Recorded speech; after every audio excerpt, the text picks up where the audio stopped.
everybody, namaste. My name's Chantel. Welcome to this meditation session.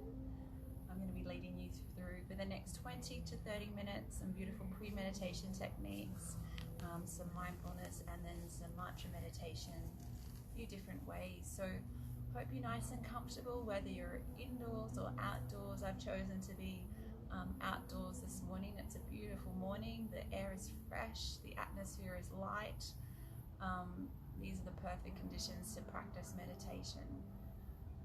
So let's just start to roll our shoulders up, back and down a few times.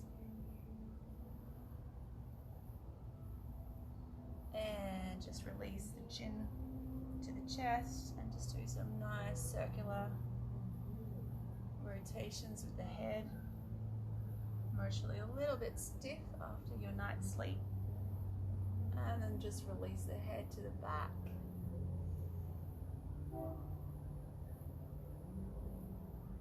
And then coming back to center, let's just bring our hands into prayer. Inhale our hands up and through a few times.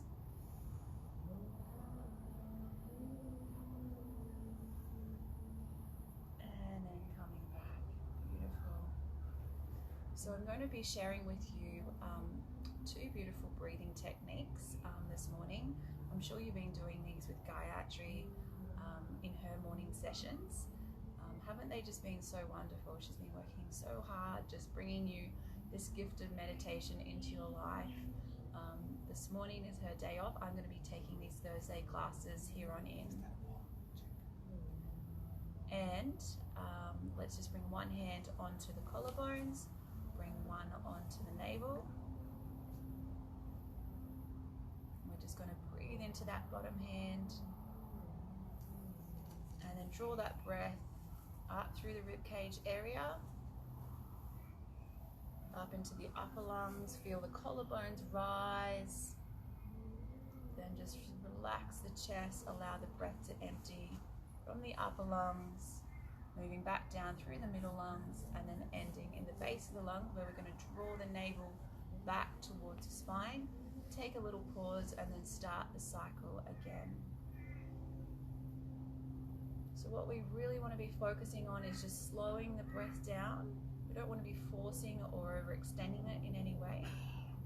And we want to be just really utilizing that full capacity of our lungs. Most of the time we're just breathing into this upper portion of the lungs, and we get really tight through our neck and shoulder here.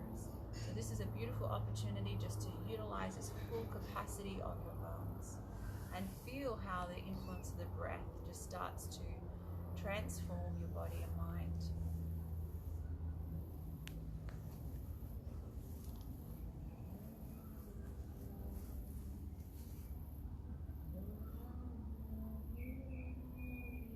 So as you start to settle down into this space, maybe you're noticing that your mind is starting to draw you into your day that awaits you. When you notice that the mind has drawn you away from the task at hand, then just simply draw the mind back towards the breath.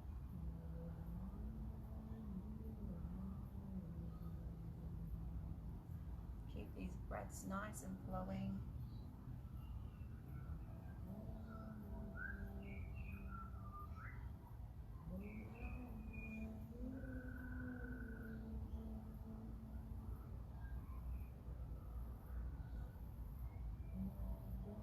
Start to feel how this breath is just soothing the body, relaxing away any of that tension. And the mind starts to also slow down as well.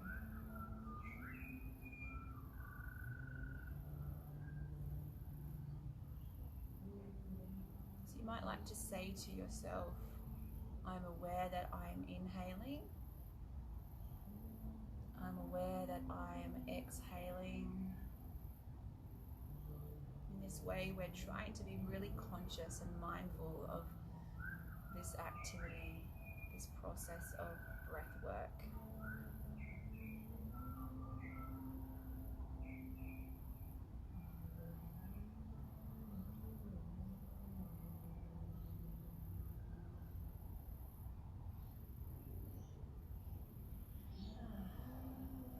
like you need to just let out some sighs of relief, and you can feel that build up coming and just wanting to release from your body, then just do what you need to do to support and nourish your body this morning.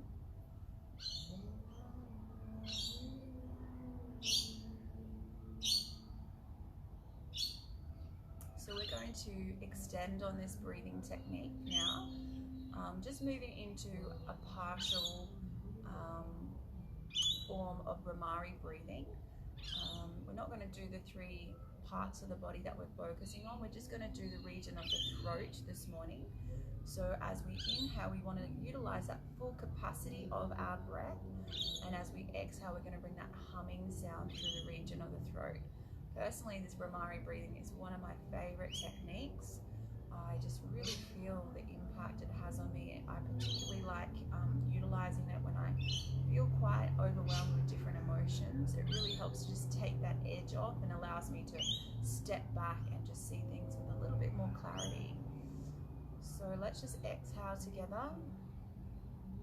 You might like to place your hand on your throat, your fingertips. Inhale. And humming.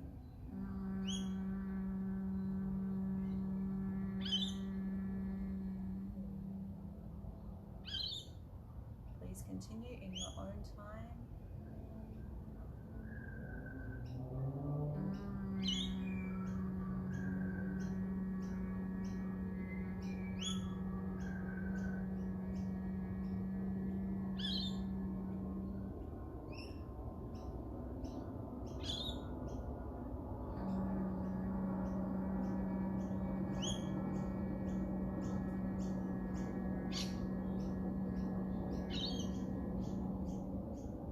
Let's do 3 more breaths.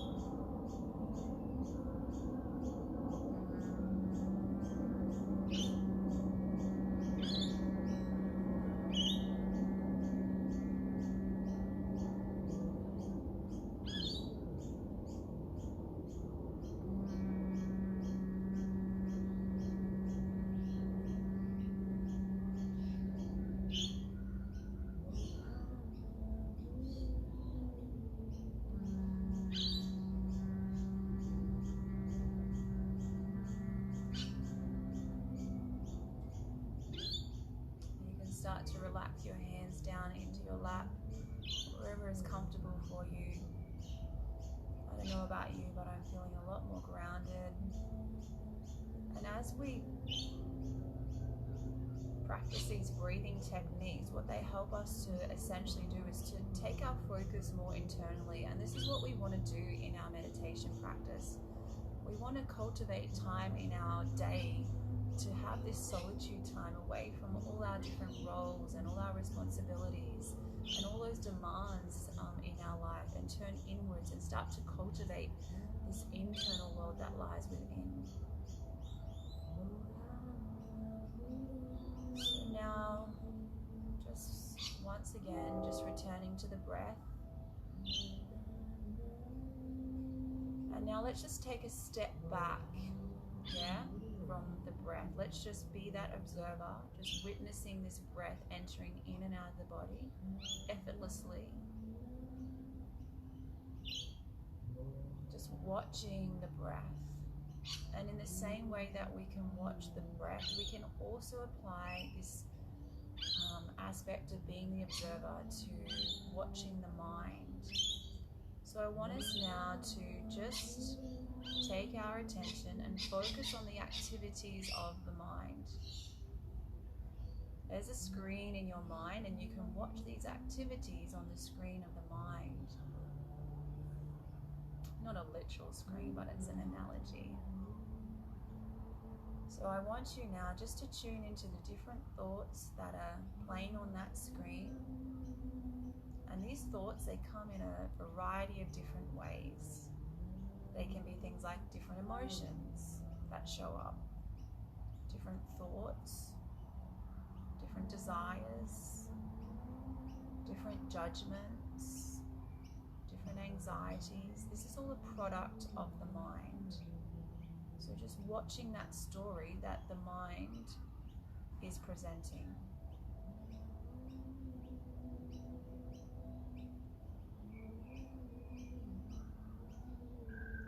as we start to watch that story, notice how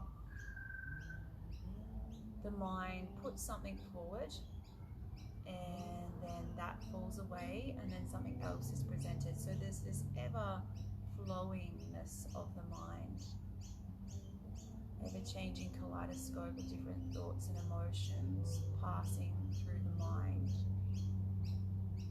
And we need some rest from all this activity.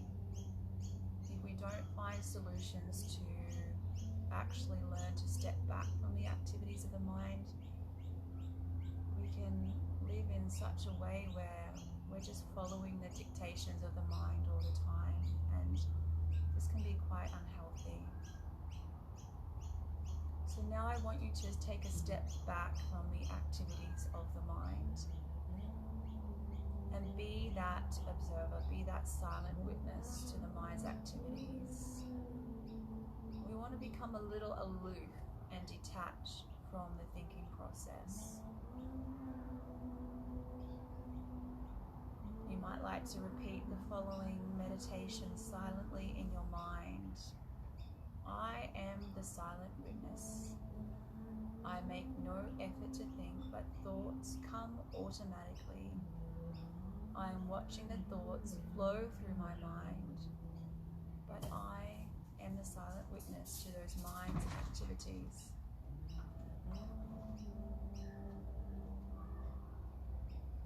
Being that silent witness, stepping back. And a nice little analogy is to imagine that you are in a movie, a cinema, and you've got that big kind of screen in front of you where you might watch the movie and you're in your nice comfortable chair, and so many different things get shown on this screen, this movie screen, different scenes, different characters, different stories, yeah, and we have that same thing going on, but we don't have to jump into everything. We can just stay back in that chair and just be that observer, watching from a distance. In this way, we're not so swept up by everything.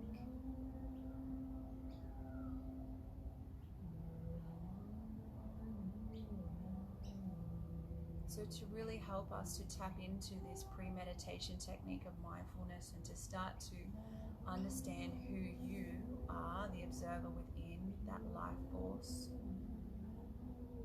we engage with mantra meditation, and this is a beautiful unveiling of our true essence and helps us to come to the understanding of how we're not our minds, that our mind is our possession, and we can slowly through our meditation practice start to rediscipline the mind. Yeah. So we're going to continue to explore this mantra meditation with the breath now. I'm going to put on a guided Gauranga breathing track. So as we inhale, we are going to say the yoga mantra Gauranga, broken up into 4 syllables, Gauranga. And as we exhale, we are going to join in with this track, exhaling with the breath and adding the mantra. So this will be us exhaling, just really taking that mantra, letting the mind focus on the mantra. Okay, so let's inhale.